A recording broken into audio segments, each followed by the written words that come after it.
CNBC Africa's Esther Ugbodaga had the opportunity to speak with the CEO of First Bank, Bisi, Onasanya. So let's take a look at that conversation first of all.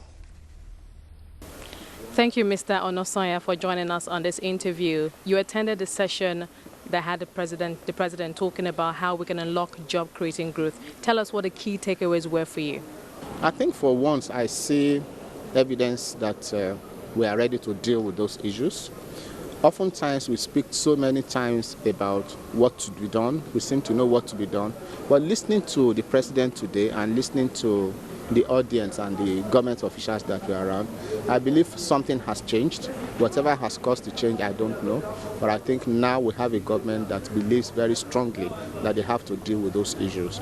Maybe it's because of the issues of continuous uprising that we begin to have. Maybe the message is beginning to sink that we've got to keep the youthful population that we have engaged. But I believe this time around I have seen a government and the president that believes truly that something has to be done. And I think we should give them a chance to see what gets done this time around. How are financial institutions on the African continent supporting all-inclusive growth? First and foremost, we don't have a choice as a nation now other than to deal with the issues of inclusive growth. By inclusive growth, I mean dealing with the issues of our youths being engaged, being able to fend for themselves, and finding something to do so that they don't fall back on negative things like we begin to see now. So when you therefore talk about inclusive growth, it simply means, from my own interpretation, what are we doing to bring them into the economic bracket? And it starts from what kind of education are we giving them? We go to universities, or universities, take in students and they offer courses that they want to offer.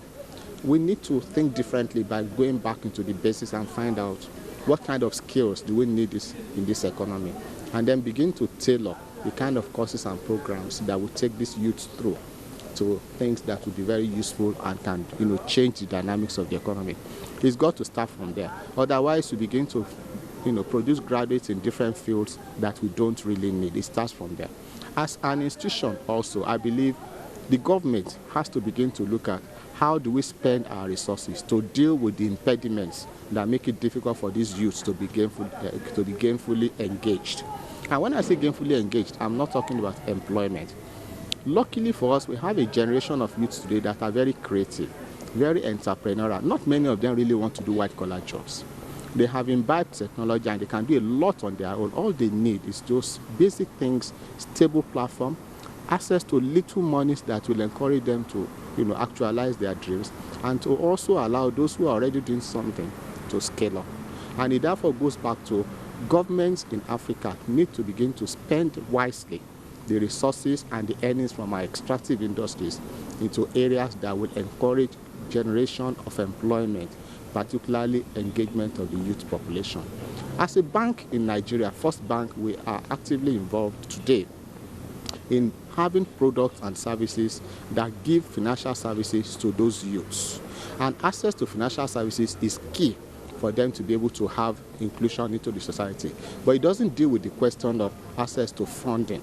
And I think at some point the government have to take responsibility for putting its balance sheet on the table to deal with certain things. You cannot rely on these youths to leverage on borrowed funds to do everything that they need to do. Provision of seed funding for them to take off at levels where it becomes viable for them to borrow money to expand has to be done by somebody who is committed to making sure that it solves that problem of inclusion.